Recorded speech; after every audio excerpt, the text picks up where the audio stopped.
Hi friends, ఈరోజు వచ్చేసి నేను మీకు ఒక కొటేషన్ చెప్పాలనుకుంటున్నాను. ఇది అందరికీ తెలిసిన కొటేషనేనండి. మన ఏపీజే అబ్దుల్ కలాం గారు చెప్పారనమాట. Success, every successful person has a painful story.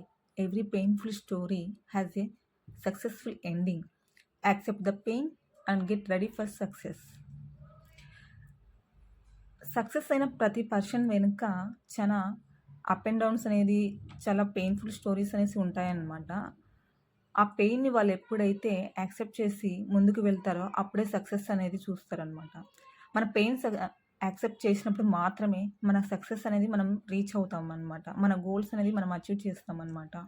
So, చాలామంది స్టార్ట్ చేస్తారు, మధ్య మధ్యలోనే వాళ్ళ అప్ అండ్ డౌన్స్‌ని, పెయిన్స్‌ని యాక్సెప్ట్ చేయలేక దాన్ని అక్కడక్కడే ఆపేస్తూ ఉంటారనమాట.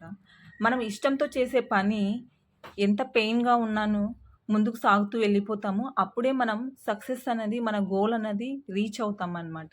సో, నాకైతే ఈ కొటేషన్ చాలా ఇష్టమండి. మీకు ఇష్టమా? సో, లైక్ చేయండి, కామెంట్ చేయండి. Thank you. Have a nice day. By by.